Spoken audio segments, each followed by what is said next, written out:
আচ্ছা আলহামদুলিল্লাহ। আচ্ছা রে বাবা, এই যে আমি আপনাকে ভক্তি দিলাম, ভালোবাসা জানাইলাম, এর জন্য কিছু নিন্দুকরা আমাকে নিন্দা করে, আমাকে কষ্ট দিয়া কথা বলে, আঘাত করে। আমি কোন দরজায় গেলে আমি বুঝতে পারবো যে আমি আসলে সঠিক রাস্তায় আছি? যারা মাজারকে ভালোবাসে না, আল্লাহর ওলিদেরকে ভালোবাসে না, তারা বলে মাজারে গেলে মাজার পূজারক।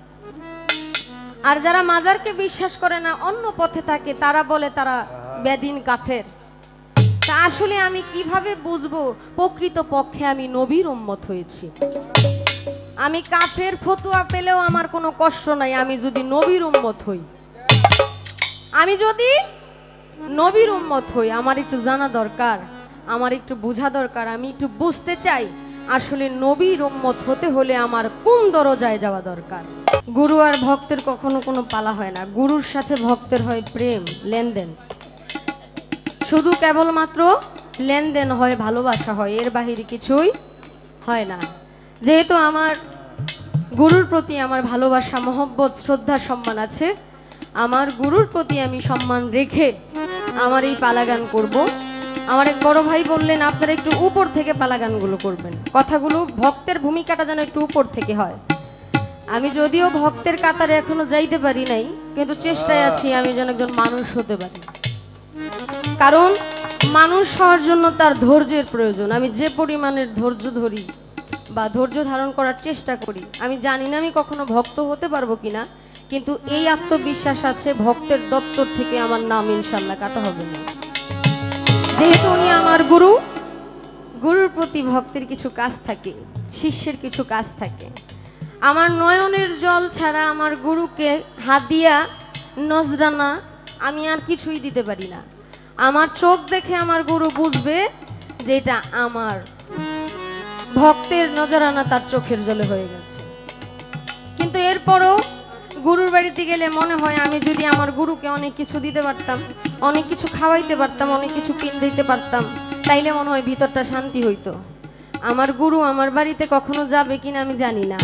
যেহেতু মঞ্চে পেয়ে গেছি, একই সাথে একই মঞ্চে বসার সুযোগ হয়ে গেছে, আমার গুরুকে তো একটা ভক্তি দেওয়াই যায়, আমার গুরুকে তো ভালোবাসাটা দেওয়াই যায়।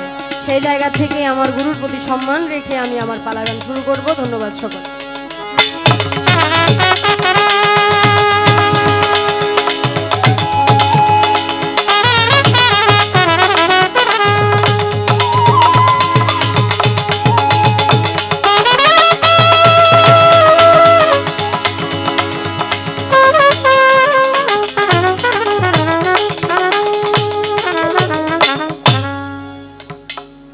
ছোট্ট করে একটা গান রাখবো।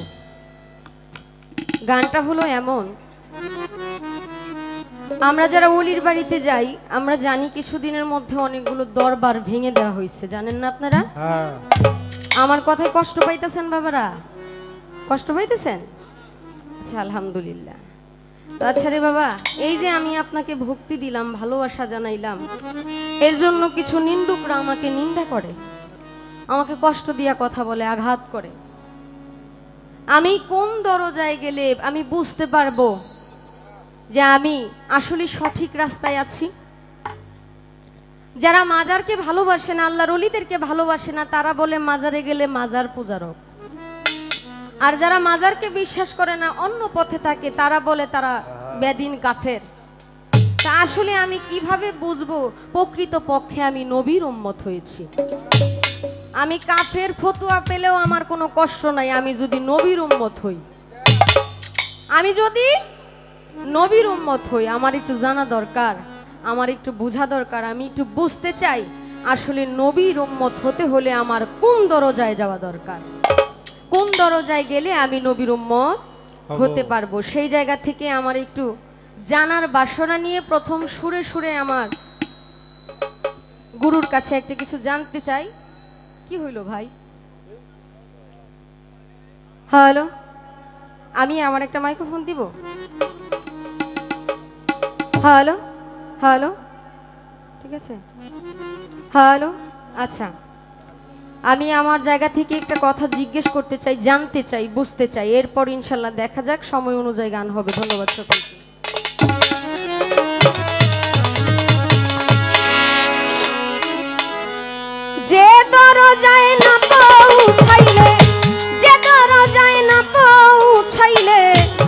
নবীর উম্মত হবে না, নবীর উম্মত হবে না, দয়া করে বলো গুরু সেই দরজার নমুনা, দয়া করে বলো গুরু। যেই দরজায় না পৌঁছাইলে, যে দরজায় না পৌঁছাইলে নবীর উম্মত হব না, আমি নবীর উম্মত হব না, দয়া করে বলো গুরু সেই দরজার নমুনা, দয়া করে বলো গুরু।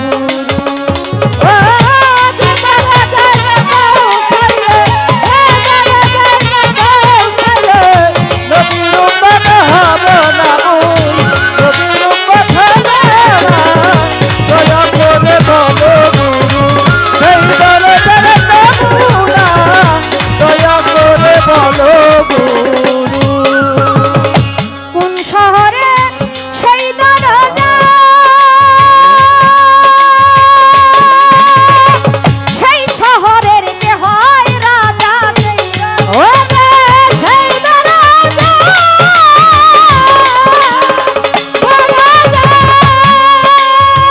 সেই শহরের কে হয় রাজা, সেই রাজার হয় কয়জন প্রজা, সেই রাজার হয় কয়জন প্রজা, সেই রাজার হয় কয়জন প্রজা, কুরআন মতে বলো না, ওরে বলো গুরু সেই দরজার নমুনা, দয়া করে বলো গুরু। সেই দরজার নমুনা, দয়া করে বলো গুরু সেই দরজার নমুনা, দয়া করে বলো গুরু। সেই দরজায় যে পৌঁছাইল কোন দরজা লাভ করিল, সে দরজায় কে পৌঁছাইল কোন দরজায় নাম বোঝাইল, সেই দরজায় যে পৌঁছাইল কোন দরজা লাভ করিল, কোন দরজা খুলে গেল, কোন দরজা খুলে গেল, কোন দরজা খুলে গেল, জানতে মনে বাসনা আমার, জানতে মনে বাসনা, দয়া করে বলো গুরু সেই দরজার নমুনা, দয়া করে বলো গুরু। ও সেই দরজার নমুনা, দয়া করে বলো গুরু সেই দরজার নমুনা, দয়া করে বলো গুরু।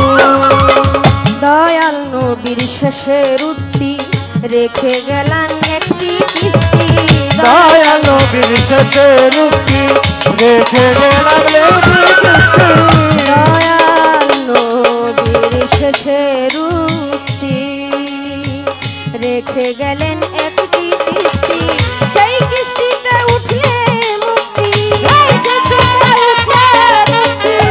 কিস্তিতে উঠলে মুক্তি, নইলে মুক্তি পাবে না, নইলে মুক্তি পাবে না, দয়া করে বলো গুরু সেই দরজার নমুনা, দয়া করে বলো গুরু।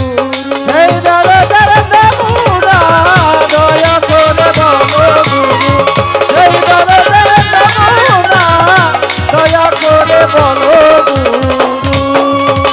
পাগল তারার এই নিবেদন সেই কিস্তির মালিক কয়জন, পাগল তারার এই নিবেদন সেই কিস্তির মালিক হইল, পাগল তারার এই নিবেদন সেই কিস্তির মালিক কয়জন, কে কোথায় রয়েছে গোপন, কে কোথায় রয়েছে গোপন, কে কোথায় রয়েছে গোপন, আসরে করো বর্ণনা, দয়া করে বলো গুরু সেই দেশের নমুনা, দয়া করে বলো গুরু।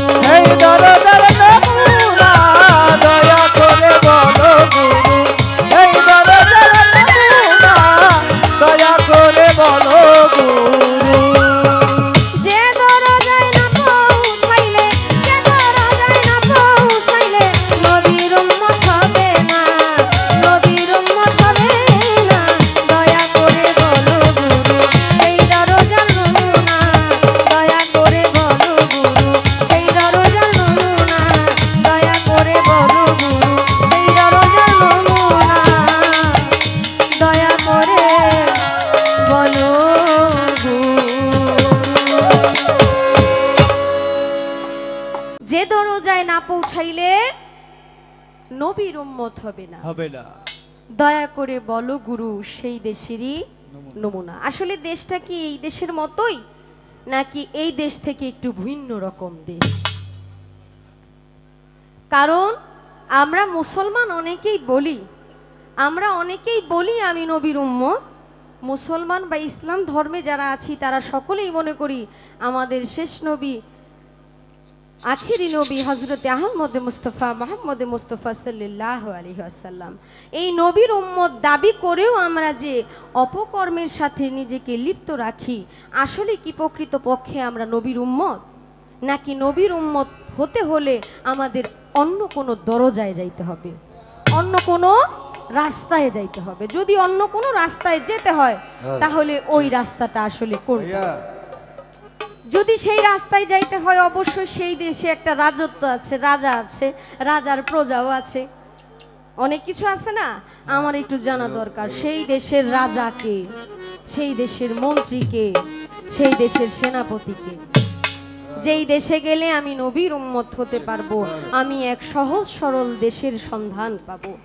আমি যে গানটি করলাম এই গানের মধ্যে অনেক কিছু জানতে চাওয়া হয়েছে। আমি জানি যিনি একটা কথাকে 10টা কথা দিয়ে বোঝাতে পারে সেই প্রকৃত গুরু হয়। আমার বাবা জানের অনেক ভক্তবৃন্দ আছে, আমি জানি আমার কথা আপনাদের তেমন বেশি ভালো লাগবে না, কারণ গুরুকে বসিয়ে রেখে এত কথা বলা উচিত না। কারণ গুরুর প্রতি সম্মান রেখেই বলছি, কারণ ওনার চোখের দিকে তাকানোর দুঃসাহস আমার নেই। ভক্ত মানে এমন যে আমার গুরু কি বলতে চায় তার মুখের দিকে তাকাইলেই আমি বুঝতে পারবো। আসলে সেই পর্যায়ে তো আমি এখনো যাইতে পারি নাই। আমার গুরু কি বলতে চায়, আর গুরুর প্রতি আমার যে একটা মহব্বত প্রেম হবে। আমি তো একজন নাদান, আমি যে একজন নালায়েক, গুরুর প্রতি সেই মহব্বত আমার জাগবে কিভাবে, আমি কিভাবে বুঝবো? আমি তার নামে নিজেকে উৎসর্গ করে দিয়েছি, কিন্তু তবু আমার মনে হয় আমি তার প্রেমে নিজেকে বিলীন করতে পারি নাই। তা আমি কিভাবে সেই জায়গায় পৌঁছাবো, এই বিষয়টা নিয়ে আমার বাজান একটু কথা বলবে। যেহেতু একজন আল্লাহর ওলির বাড়িতে এসেছি, মোবারক শাহ বাবার ভক্ত রফিক শাহ, আমি দয়ালদেরকে স্মরণ করে, আমার মুর্শিদকে স্মরণ করে, যার যার মুর্শিদকে বর্জকে রেখে এই গানটি শুনবেন। আশা করি আপনাদের ভালো লাগবে। আমি চেষ্টা করছি আমাদের খুব বিখ্যাত একজন কবির লেখা একটি গান গাওয়ার জন্য। আশা করি আপনাদের ভালো লাগবে। ধন্যবাদ। আমি আমারে বেচা দিছি, আমারে বেচা দিছি মাঝ ভান্ডারে যাই রে, আমার কিছুই নাই, আমার কিছু নাই, মুবারক শাহ আমার কিছু নাই। আমারে বেচা দিছি, আমারে বেচা দিছি ভান্ডারে যাই রে, আমার কিছু নাই, আমার কিছু নাই রে, আমার কিছু নাই। আমারে বেচা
আমাদের উভয় শিল্পীর পরিচয় পর্ব শেষ হওয়ার পরে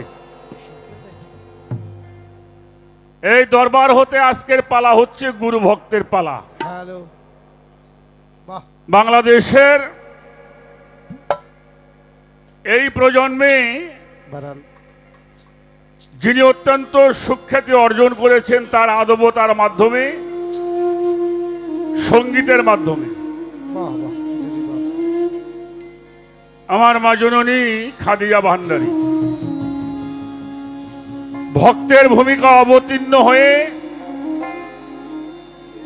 তার কর্তব্য কাজগুলি অত্যন্ত চমৎকার করে করলেন। আহা, আর আমি অধম ফকির আবুল সরকার, আমাকে দেওয়া হয়েছে গুরু দায়িত্ব। তো সেই পালাগানে যাওয়ার আগে বলবো, বাবা, যিনি বেশি কথা বলেন তার তো ভুল হওয়াটাই স্বাভাবিক। অনেক কথা বলা হবে। আমি সর্বপ্রথম সবার কাছে আগেই আল্লাহর হস্তে ক্ষমা চাই। যেগুলি ভালো এটা আপনারা গ্রহণ করবেন, আর যেটা খারাপ এটা আমাদেরকে দিয়ে যাবেন। এ বাবা, বসেন বসেন বসেন।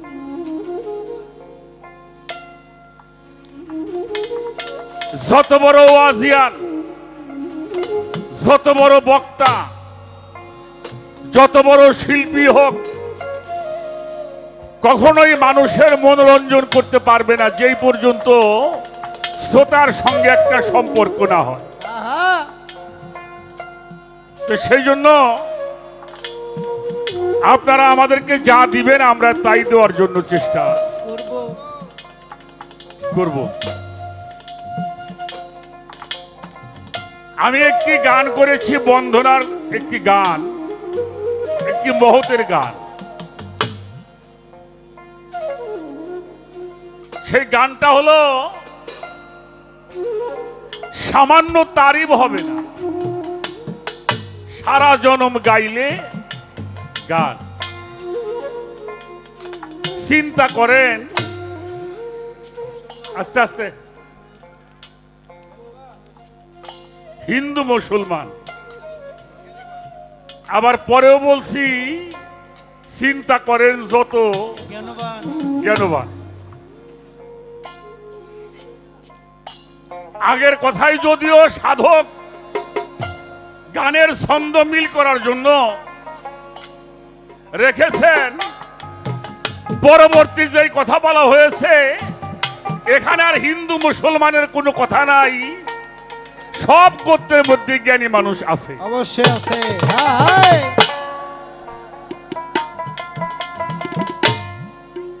বাবা বাবা বাবা, বাজান বাজান বাজান, হ্যাঁ বসে বসে খাও বাবা। এটা সাধকের গানের ছন্দের সংযোজন ঠিক রাখার জন্য তার এই ছন্দ। এই যে মানব লাগে আজব, ছিল শুক্র কীট, মায়ের পেটের ভ্রণাকারে নাছিল বুকপিট। আল্লাহ রাখিয়া মায়ের উদরে সর্বাঙ্গ তৈয়ার করে, দুগ্ধ স্তনের ভিতরে জন্ম নিয়া করি। এখানে এই কথাটা, এই জিনিসটা গ্রহণ করে নাই সে মানুষটা পৃথিবীতে। আস্তে আস্তে আস্তে আস্তে কারে জিজ্ঞেস করি? আচ্ছা আমার বাবাজিরে জিজ্ঞেস করি। এই যে মুরব্বী বাবাজি, আপনার বয়স কত? 86 বছর বয়স। 86 না আপনার 87 বছর বয়স? রাখেন, এই বাবাজির বয়স হইল 86 বছর। এটা দুনিয়া আইছে তারপরে, এর আগেও তো প্রায় 1 বছর মার গর্বে ছিল। কি তাহলে 86 বছর না 87 বছর বয়স? হ্যাঁ, 87 বছর না। আচ্ছা 88 বছর আগে উনি হিন্দুরা মুসলমান ছিল। এখন কি কই? এর বাবাও কইতে পারবো না। কি আমার কথাটা বুঝতে পারছেন? তাহলে এজন্য আল্লাহ তাআলা বলেছেন, আমি ওই গোত্র তখন ধ্বংস করি নাই যেখানে আমি রসুল প্রেরণ না করিয়াছি। ওই এলাকা, ওই গোত্র তখনও ধ্বংস করি নাই আমি যতক্ষণ পর্যন্ত সেখানে রসুল প্রেরণ না করেছি। আর যখনই সেই রসুল সেখান থেকে আঘাত পেয়ে চলে গিয়েছেন, আল্লাহ সেখানে গজব নাজিল করেছে। সেই জন্য বাবা, মানুষ যদি হওয়া যায়, যতক্ষণ হিন্দু মুসলমান বৌদ্ধ খ্রিস্টান এই জাতের সাইনবোর্ড যতক্ষণ পর্যন্ত মাথার মধ্যে আছে ততক্ষণ পর্যন্ত মানুষ হওয়া যাবে না। যাবে মানুষ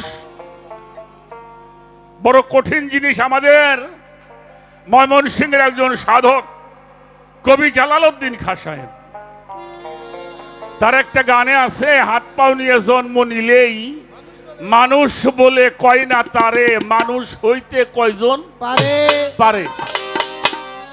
যত সব পশু পাখি ভূত পিচাস নাই রে বাকি, কালেতে সবাই দেখি মানুষ আকার ধরে।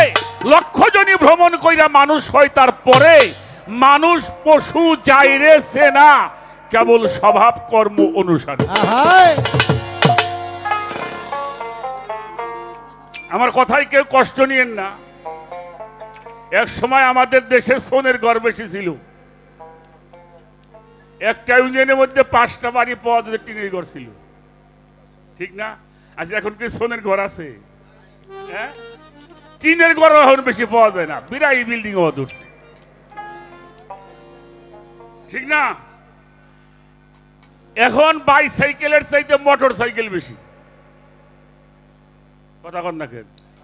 হ্যাঁ, দেখবেন কিছু পোলা মানে গাড়ি চালায়, গাড়ি কিনছে 5 বছর ধরে, কিন্তু পাশার মধ্যে লেখা আছে 1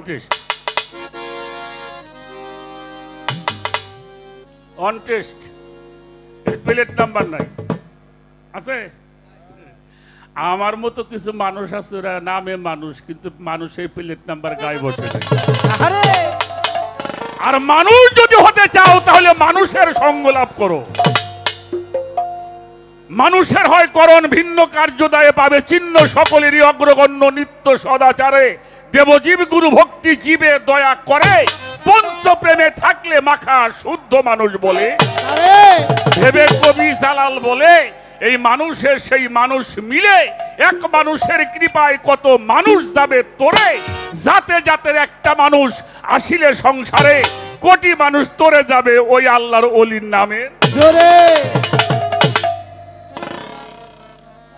তো এই জন্য বাবা, ওই গানের মধ্যে 2টা কথাই বলা আছে, হিন্দু মুসলমানও বলা আছে, আবার জ্ঞানবানও বলা আছে।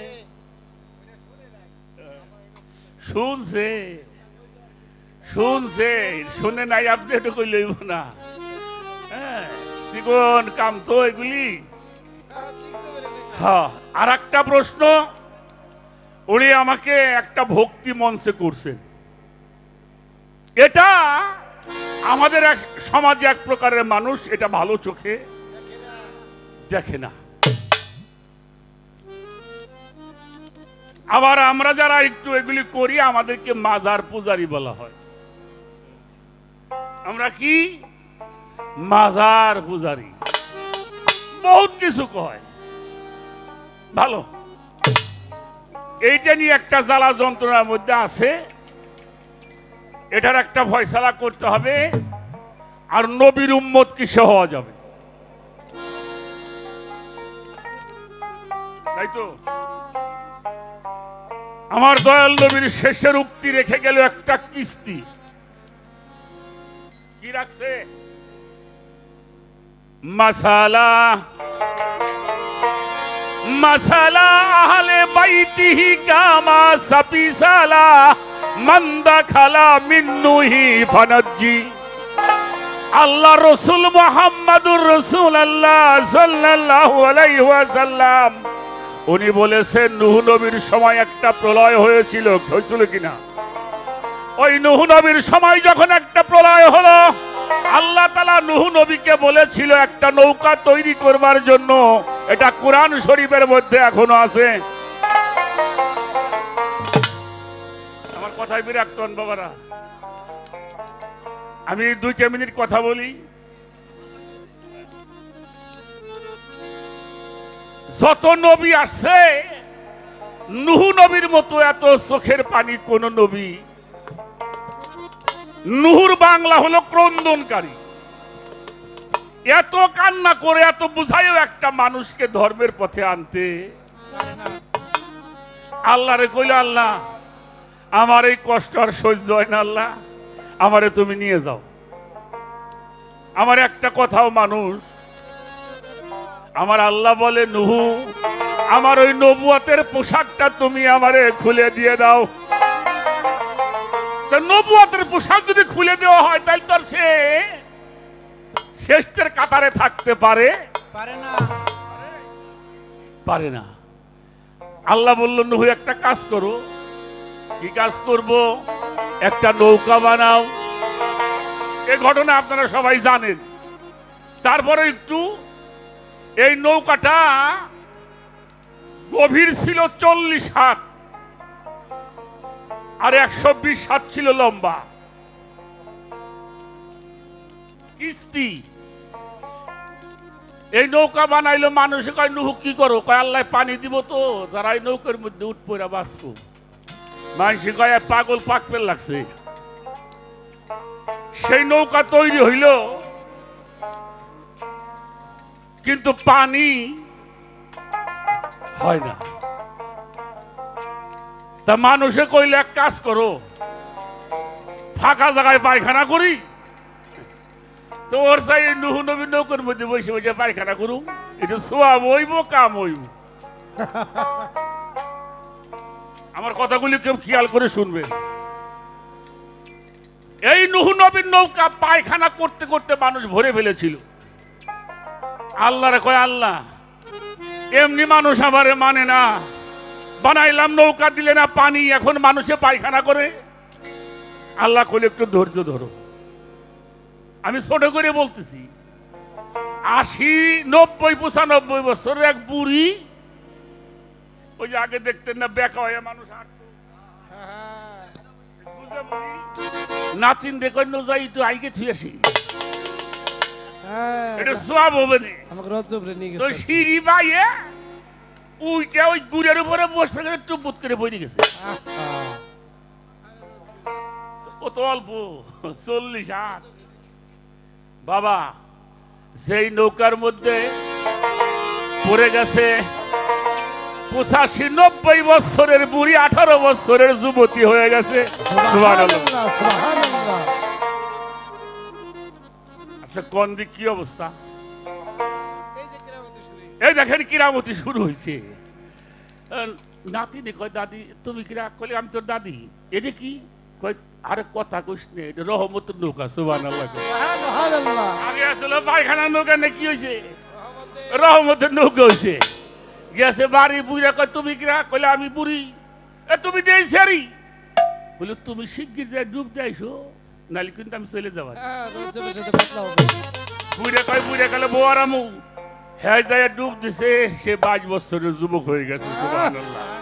ওই মিয়া, এখনো যদি কেউ নবীর নৌকার মধ্যে ডুব দেয়, উনিও যুবক হয়ে যাবে। মানুষ কি শক্তিতে যুবক হয়? মানুষ জ্ঞানের পরিচয় হয়, ঠিক কিনা? অবশ্যই। তুমি যদি এখনো নবীর নৌকার মধ্যে ডুব দাও, এখনো তুমি যুবক হয়ে যাবা। সুবহানাল্লাহ। যিনি যুবক হবে তিনি জান্নাতে যাবে, আর যিনি জান্নাতে যাবে তার মরণ হবে না। বিরক্ত হন মানুষ। আমাকে ফরিদপুরে একবারে ফটিক নামে এক শ্যামরা হয়েছিল, নগরকান্দা থানা, ছাগল। আরে মেম্বার সাহেব জানেন তো, পরে ডিসি সাহেব বাস দিয়ে কুলায় না, পয়লায় তো ওই পাতিল পুতিলে ভূত দিত, পরে পুকুর বইতে থুইতো, উনি খালি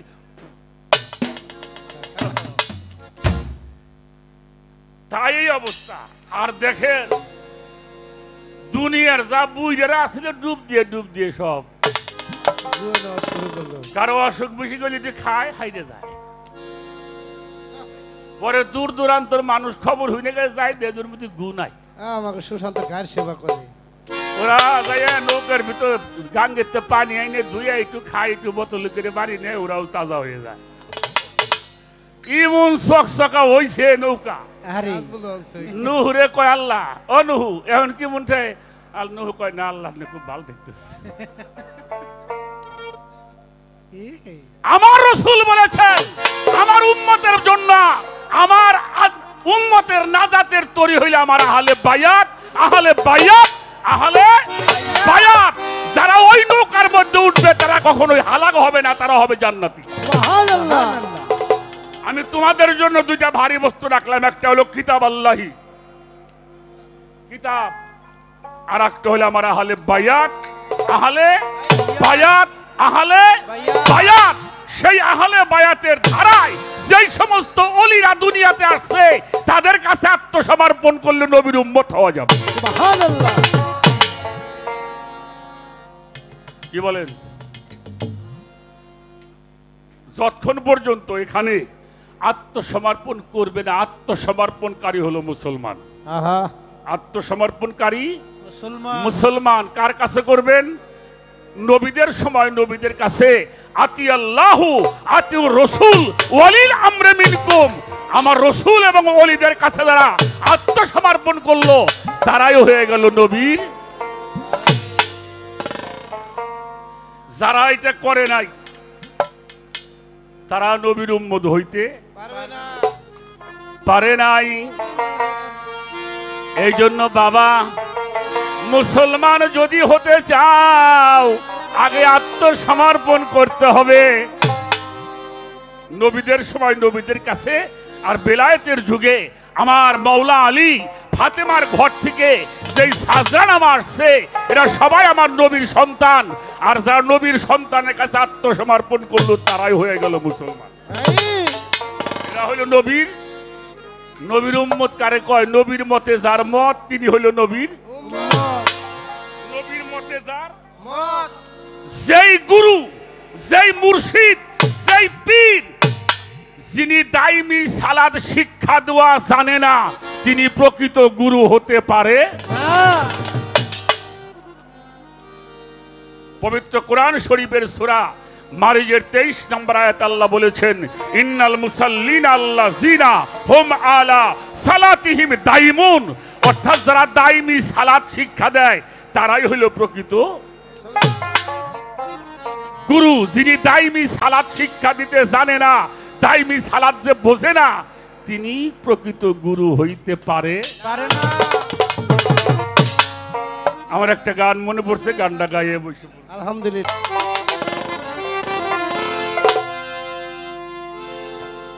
আচ্ছা বাবা, হাসরের মাঠ আপনারা মানেন না? অবশ্যই অবশ্যই মানে, হ্যাঁ অবশ্যই।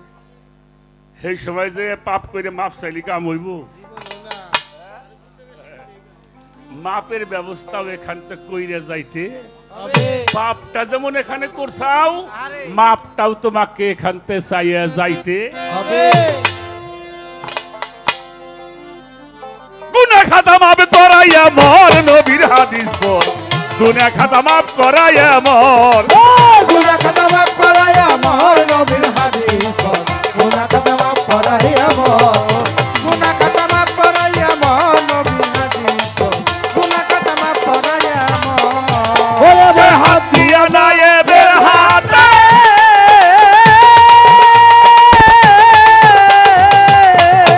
ও বলো হাত দিয়া নায়েবের হাতে দাখিল হয় আহলে বায়াতে। জাহেলাতে মরণ হয় না তার, নবীর হাদিস পর। গুনাহ খাতা মাপ করাইয়া মর জগতে, গুনাহ খাতা মাপ করাইয়া মর, নবীর হাদিস পর। গুনাহ খাতা মাপ করাইয়া মর, হাত দিয়া নায়েবের হাতে,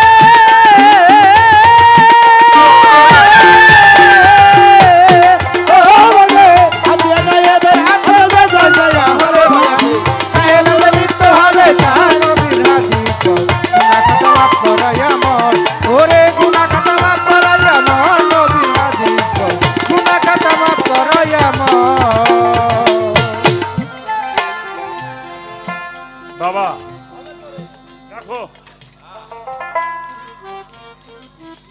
বাজাও। শিরক করতে পারে মানুষে, গরু বাছুর শিরক করতে পারে। আমার কথা বোঝা যায়? একমাত্র শিরক করতে পারে মানুষ। আমি কুরআন শরীফে দেখেছি আল্লাহ বলেছেন সমস্ত সৃষ্টি আমাকে সিজদা করে।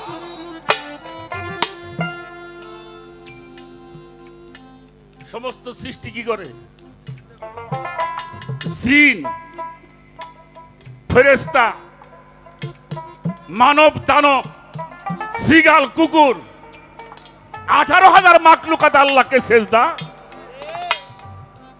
করে। আচ্ছা, আমার দয়াল নবীরে গাছে সিজদা করে নাই?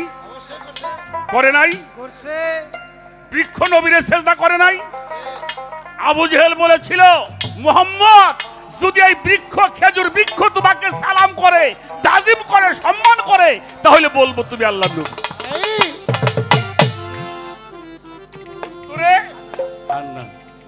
উনি আঙ্গুল দিয়ে ইশারা করছিলেন, গাছটা নাচতে নাচতে সে নবীর কদম মোবারকে পড়েছে। সুবহানাল্লাহ।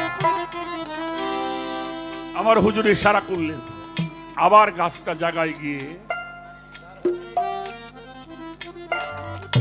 বনের পশু নবীকে সিজদা করেছে। ছোটকালতে শুনছি, একটা গান শুনছেন না, দিনের নবী মোস্তফায় রাস্তা দিয়ে হরিণ একটা বান্দা ছিল, শোনেন নাই?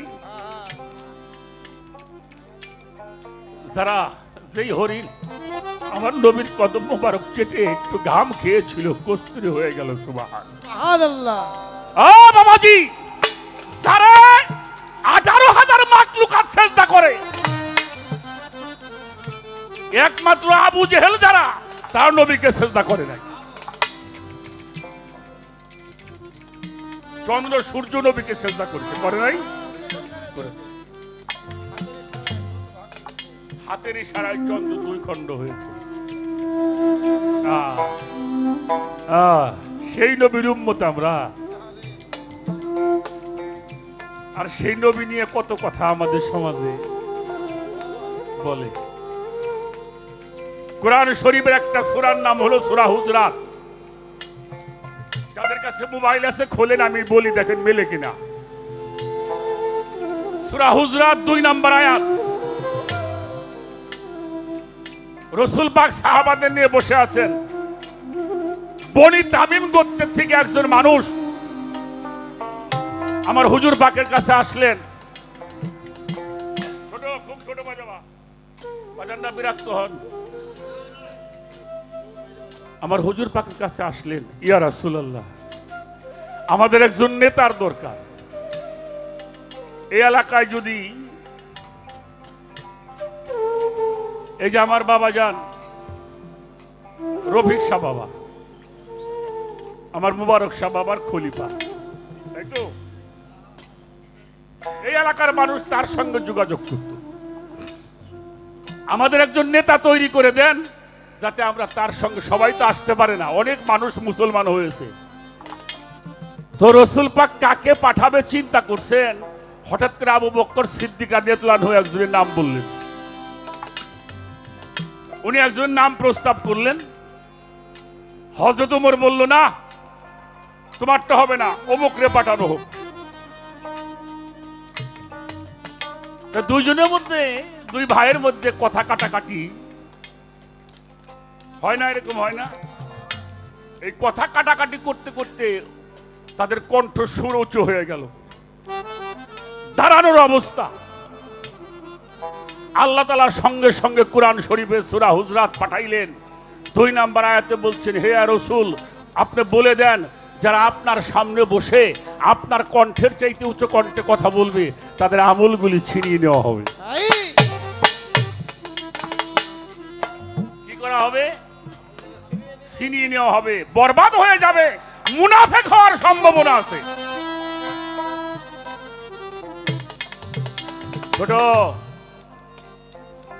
এমন ভাবে বসলেন। এরপরে যতদিন দুইজন দুনিয়াতে বাঁচছেন, আবু বকর সিদ্দিক তো কথা বলতো একেবারেই ছোট, আর হযরত উমর উনি একটা কথা বললে জিজ্ঞেস করতো, আরে ভাই কি কইলে একটু জোরে করে কও না। দেখেন তাদের আদব। এই আয়াতের তাফসীর করেছেন, এই তাফসীরটা প্রত্যেক মসজিদ ঘরে আছে। আপনারা দেখবেন তাফসীরে মারুফুল কোরআন, সৌদি আরবের বাদশা ফাহাদ বিন আব্দুল আজিজ হারামাইন শরীফ মদিনা মুনাওয়ারা থেকে প্রকাশ করেছেন। এটা হাজিকে উপহার দেয়, প্রত্যেকটা মসজিদ ঘরে আছে, আপনারা দেখবেন পরে। এরপরে এই তাফসীরের মধ্যে লিখেছেন আল্লাহ রসুল জীবদ্দশায় থাকতে তাকে যেমনি তাজিম, সম্মান, শ্রদ্ধা, ভক্তি করা হয়েছে, নিচু ভাষায় কথা বলা হয়েছে, তদ্রূপ এখনো মদিনা মুনাওয়ারায় গিয়ে তার রওজা পাকের মধ্যে ঠিক ওইভাবেই কথা বলতে হবে। ছোট্ট আওয়াজে, উচ্চবাচ্য করা যাবে না। যেমনি তাজিম করেছে, সম্মান করেছে আনসারীরা, বিভিন্ন দেশে রাজা বাদশারা এসে নবীর কাছে ইসলাম গ্রহণ করেছেন, উনারা আগে এসে দয়াল নবীর হাতের মধ্যে চুমা দিয়েছেন, পায়ের মধ্যে। এটা তো মুসান্নাবে আব্দুর রাজ্জাক সাহেবের কিতাবের মধ্যে আছে, সিয়াসত হাদিসের মধ্যে আছে। শুধু তাই নয়, এখনো রসুল পাকের রওজার সামনে গিয়ে তাজিম, সম্মান, ছোট ভাষায় কথা বলতে হবে।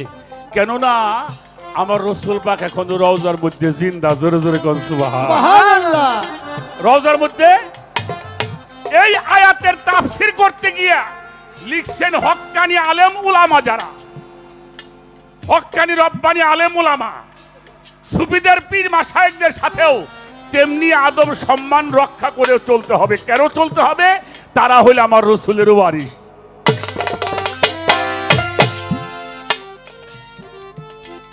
তারাও যেমনি সাহাবারা আমার হুজুর পাককে যেমনি তাজিম সম্মান করেছে, হক্কানি রব্বানি আলেমুল আমাদের কাছে গিয়েও আপনাকে ছোট ভাষায় কথা বলতে হবে, আদব রক্ষা করে চলতে হবে। যদি তার বাড়িতে কিছু জানতে চান, তাকে যে ডাক দেওয়া যাবে না, আপনি দরজায় বসে থাকবেন, উনি উঠলে কথা বলতে হবে। এই জন্য যদি নবীর উম্মত হইতে চাও, তাহলে এখানে এসে আগে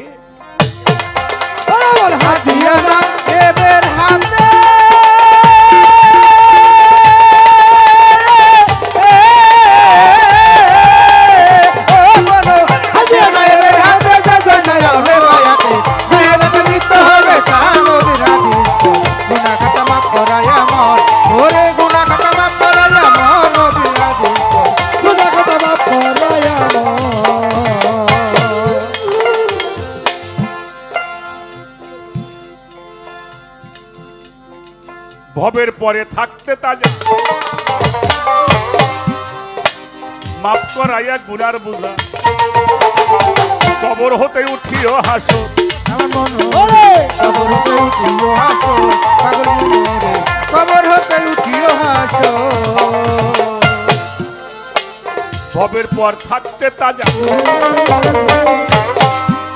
তুমি মাফ করাইয়া গুনার বুঝাবে, কবর হতে উঠিও হাসো, পাগল মনোরে কবর হতে উঠিও হাসো, আসান মনোরে কবর হতে উঠিও হাসো। করে কেউ করবে না জিজ্ঞাসাবাদ,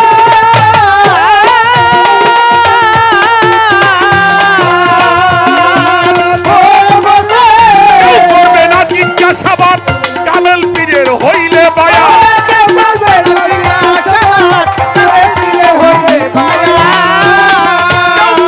জিজ্ঞাসাবাদ, কামেল পীরের হইলে বায়া, সালাম দিলে ফেরেশতায় আল্লাহ রাশিয়া, সালাম দিলে ফেরেশতায় আল্লাহ রাশিয়া। গুনাহ কাটা মাফ করাইয়া আমার, ওরে গুনাহ কাটা মাফ করাইয়া আমার নবীর হাদিস। গুনাহ কাটা মাফ করাইয়া আমার, ও ভক্ত গুনাহ কাটা মাফ করাইয়া আমার নবীর হাদিস। গুনাহ কাটা মাফ করাইয়া আমার। ছোট বাজাও, আমার কথাবার্তা শেষ। যারা মাদ্রাসায় লেখাপড়া করেন তারা ভালো জানেন, যখন হাদিস পড়তে যায় আমাদের ছেলেরা ৬৬টা হাদিস প্রথম পড়ানো হয় মেশকাত শরীফ, লাস্টে পড়ায় বুখারী শরীফ। যেটা মেশকাতুল মাসাবি, এই মেশকাত শরীফের মধ্যে জিল্লে সানির ১২৮ পৃষ্ঠার মধ্যে উল্লেখ করেছেন হযরতে আব্দুল্লাহ ইবনে ওমর, উনি উল্লেখ করেছেন ওমান মাতা আলাই সাফি আনুহি মাইতা ফি জাহিলিয়াত, কোন মানুষ যদি বায়াত ব্যতীত মারা যায় তার মরণটা হবে জাহিলিয়াতের মতো। তাহলে জাহেল থেকে মুসলমান হতে হবে, আর যিনি মুসলমান হয় উনি নবীর উম্মত হয়। যিনি মুসলমান হতে পারলো না সে নবীর উম্মত হইতে পারলো না। তাই সাধক তার গানের মধ্যে সেই কথাটাই হাতিয়ানা এবের হাতে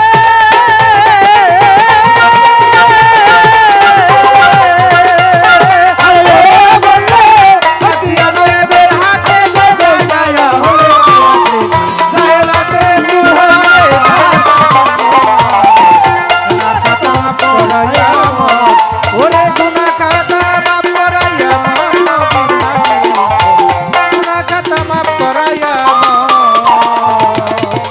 কোরআনের কথা নিয়া গান লেখিল হাসান মিয়া, দয়া পাইয়া খাজা ইসরাইল শাহ, পাগল করে দয়া পায়া খাজা ইসরাইল শাহ, পাশান মনোরে দয়া পায়া খাজা ইসরাইল শাহ। কোরআনের ওই কথা নিয়া গান লেখিল হাসান মিয়া,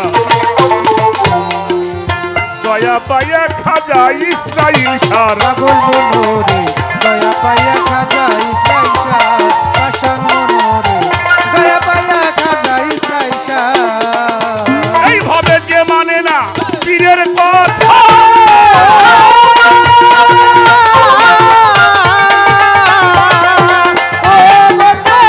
সে মানবে না পীরের কথা, সেটাই নবীর প্রাণে রাখা।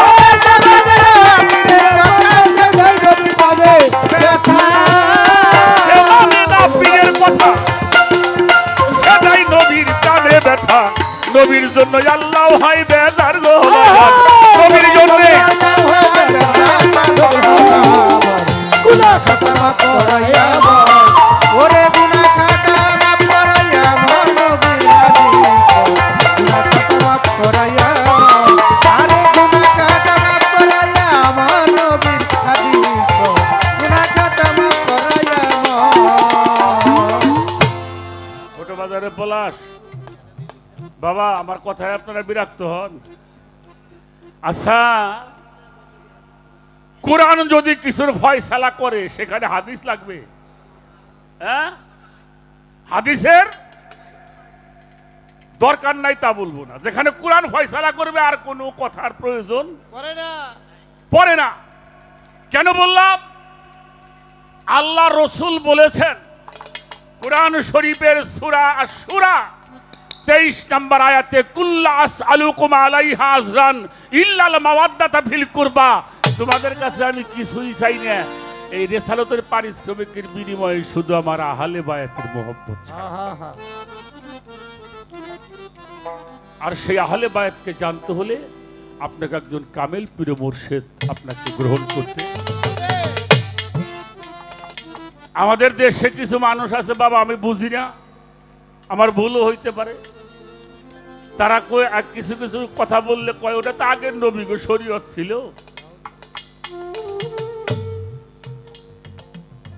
কোরআন শরীফের মধ্যে একটা সূরা আছে বাবা, আমি যতটুকু জানি পড়ছি, আরো থাকতে পারে, 2টা সূরা নাজিল হয়েছে সম্পূর্ণ একবারে। তার একটা হইল সূরা ফাতিহা, যা ছাড়া নামাজ হয় না। যে নামাজি পড়েন সেখানে হইতে। আর একটা সূরা নাজিল হয়েছে সূরা ইউসুফ, এটা নাজিল হয়েছে সেজদার কারণে। ইউসুফ নবী না, ইউসুফ কি নবী, ওনার বাবার নাম হলো ইয়াকুব, তাহলে ছেলেও নবী, বাবাও। আমি কি আটো কথা বলতে পারো? পারো? ইসুফ নবীরে কয় ভাই? 11 ভাই। ইসুফরে দিয়ে 11 জন।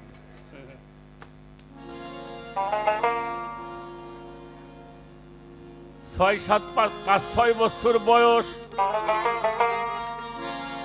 রাত্রে শুয়ে ঘুমাইছে, স্বপ্নে দেখে ইসুফ আকাশের সূর্য চন্দ্র 10টি নক্ষত্র ইসুফ নবীর পায়ের মধ্যে সেজদা করে। এটা আছে না? হ্যাঁ। তো সকালবেলা বাবা, এই যে আমার বাবা বসে রয়েছে,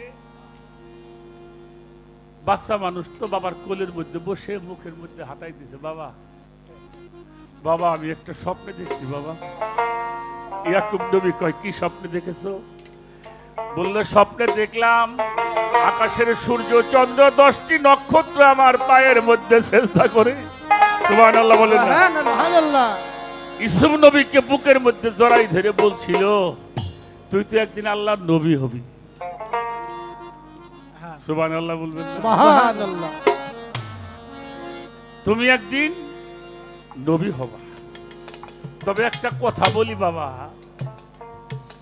এই কথাটা তোমার ভাইদের কাছে বইল না, তোমার শতালো ভাই তো। বাবা, আমার কথাটা মাফ করে দিয়েন। রক্তে খুব বিরক্ত করে, রক্তে খুন করে,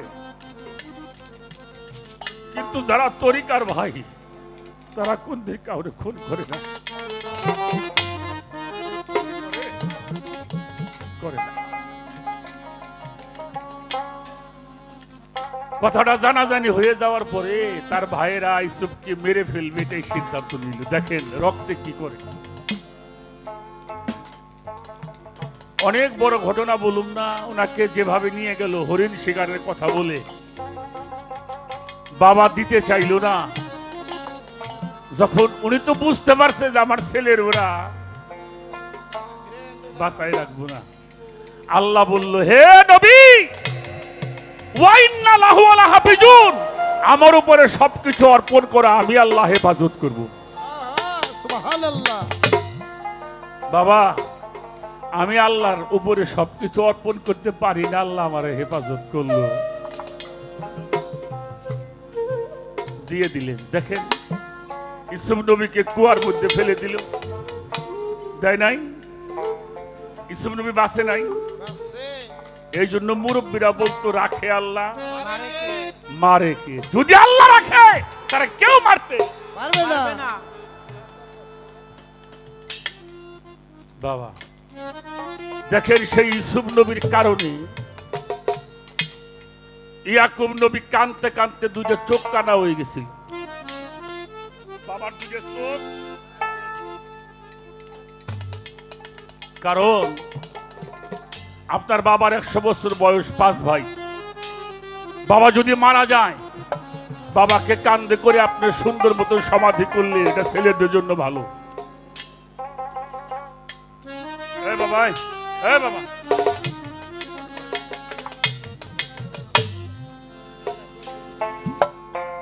আপনি বসেন, একটু পরে খাওয়ান।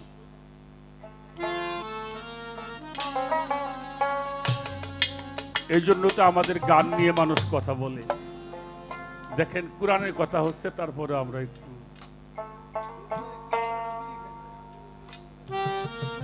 যাই হোক। আচ্ছা, উনি যদি আল্লাহর কাছে কইতো, আল্লাহ আমার চোখ ভালো করে দাও, দিত না? দেখেন বাবার চোখ কানা হয়ে গেল কেন? কারণ সব ছেলে বাবার মনের কাছে প্রিয়। ছেলের লাশ বাবার কান্দে উঠা বড় কঠিন ব্যাপার বাবা, খুব কঠিন ব্যাপার। ইউসুফ আলাইহিস সালাম তার ভাইয়ের আসছিল সাহায্য নেওয়ার জন্য। ইউসুফ নবী তখন মিশরের গভর্নর, হ্যাঁ গভর্নর ছিল। ভাইদের কাছে পরিচয় দেয় নাই।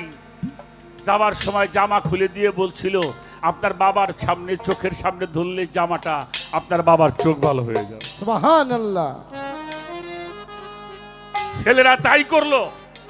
যখন বাবা ইউসুফ নবীর ঘরের মধ্যে জামা নিয়ে প্রবেশ করেছিল, ইয়াকুব নবী চিৎকার দিয়ে পাগল হয়ে গেছিল, এই তোরা কে কোথায় আসো, আমার কাছে আয়, আমার ইউসুফ বাড়ি আসছে। সুবহানাল্লাহ। সুবহানাল্লাহ।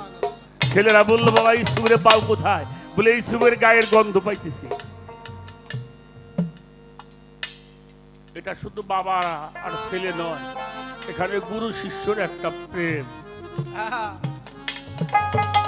জামাটা যখন চোখের সামনে ধরলো, ইয়াকুব নবীর চোখ দুইটা ভালো হয়ে গেল। তখন ইয়াকুব নবী বলেছিল, এটা আমার ইউসুফ নবীর জামা, আমার ইউসুফ বেঁচে আছে। পরের দিন 10 ছেলে বিবিকে সঙ্গে করে মিশর গিয়ে সর্বপ্রথম ইউসুফ নবীর পায়ের মধ্যে বাবাই সেজদা করে, মা সেজদা করেছে, ভাইরা সেজদা করেছে।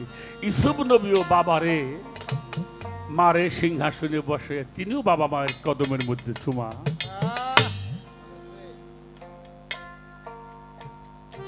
বুখারীর হাদিস তো আমরা কোরআনের পরে মানি নাকি? কোরআনের পরে কি?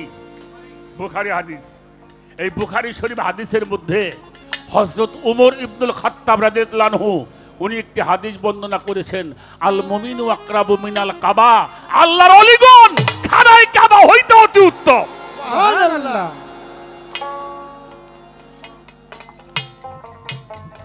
খানায় কাবা থেকে আল্লাহর ওলিরা উত্তম। তা কাবায় মানুষ চুমা দেয় না? তাফসিরে রুহুল বায়ান আল্লামা ইসমাইল হাক্কি রাহমাতুল্লাহি আলাই লিখেছেন, তাফসিরে রুহুল বায়ান, তার মধ্যে আল্লামা ইসমাইল বুরজি লিখেছেন, আল ইনসানুল কামিলু আফজালু কাবাইয়াতি ওয়া কাবাইয়াদু আওলাদিল হজরতিল আসওয়াদ। আল্লাহর ওলিগণ খানায় কাবা হইতে অতি উত্তম।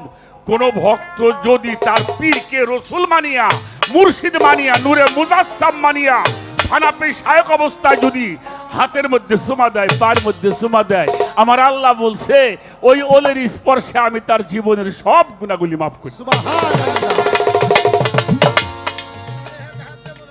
রাখে। এই যে ভারতে একটা মাদ্রাসা আছে, দেওবন্দ মাদ্রাসা। এই দেওবন্দ মাদ্রাসার ফাতোয়া লিখছে, তার নাম হইল মাহমুদ হাসান দেওবন্দি সাহেব। উনি লিখছেন, দিনদার পরহেজগার আউলিয়া একরাম মুস্তাকিক কদম মুসিকরণে মুস্তাহাবে, একজন মানুষ 5 জনের হাতে কদমে চুমা দিতে পারবে। কদম মানে হইল পাউস, বুসা মানে হইল চুমা দেওয়া। সন্তান তার বাবা মায়ের পায়ের মধ্যে চুমা দিবে। কারা দিব? যারা সন্তান। আপনি একসময় সন্তান, এখন আপনি বাবা। ছাত্র মাস্টারের হাতে পায়ে চুমা দিবে। দেশের নেককার বাদশা হইলে প্রজাগণ তার পায়ের মধ্যে, হাতের মধ্যে চুমা দিবে। ভক্ত তার পীরের হাতে পায়ের মধ্যে চুমা দিবে। আর রাসূল বলছেন, এটা হাদিস বুখারী, যদি কোন সন্তান তার মায়ের পায়ের মধ্যে চুমা দেয়, সে জান্নাতের দরজার মধ্যে। কোথায় চুমা দিল? আচ্ছা বাবা, সন্তানের জান্নাতটা কোথায়? কথা কয় না। কার? মার পায়ের নিচে। আপনার কাছে একটা প্রশ্ন করি, তাহলে জান্নাতের দাম বেশি না মার পায়ের দাম বেশি? হ্যাঁ, ওখানে যদি সুমা না দিই তাহলে আমি জান্নাত পামু? হ্যাঁ পামু? আমি আপনাকে একটা কথা কয়ে যাই, আল্লাহ সাক্ষী। আল্লাহ আপনার বাবার পায়ের মধ্যে চুমা দিবেন, মায়ের পায়ে চুমা দিবেন, গুরুজনের পায়ে চুমা দিবেন, পীরের হাতে পায়ে চুমা দিবেন। এতে যদি কোনো পাপ হয়, সেই পাপের জন্য আমি দায়ী থাকব।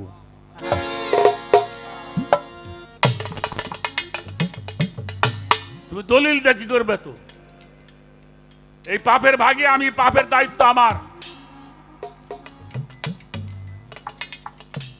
আমরা তো বাবা মায়ের পায়ে চুমা দিব, তো দিব তো ইনশাল্লাহ। যে সন্তান বাবা মায়ের পায়ের মধ্যে চুমা দেওয়া জানে, ও সন্তান কোন পিতা মাতার কষ্ট দেওয়া জানে না। কি বললাম? ভুল কইছি বাবা। এক সময় আমরা স্কুলে গেছি পরীক্ষা দেওয়ার জন্য, বাবা মায়ের পায়ের মধ্যে আমরা চুমা দিয়ে গেছি। গেছেন না, এমন লোক আছেন না? এই যতদিন পর্যন্ত এই আইনটা আমাদের দেশে আসিল ততদিন পর্যন্ত বাংলাদেশে এটা ভিক্ষা করার জন্য বৃদ্ধ আশ্রম পাওয়া যায় নাই। আর এইটা বেদাত হইছে, বৃদ্ধ আশ্রমের এখন অভাব। গুতের চোটে বুঝবি লালন দিনে দিনে। হাতিয়া নয় বের হাতে কান্নায়া হলে ভায়ালে তাহলে বিত্ত হবে তা নবীর হাদিস গুনাহ খাতা মাফ করো আমার ওরে গুনাহ খাতা মাফ করো আমার নবীর হাদিস গুনাহ খাতা মাফ করো আমার গুনাহ খাতা মাফ করো আমার ওরে গুনাহ খাতা মাফ করো আমার নবীর হাদিস গুনাহ খাতা মাফ করো আমার।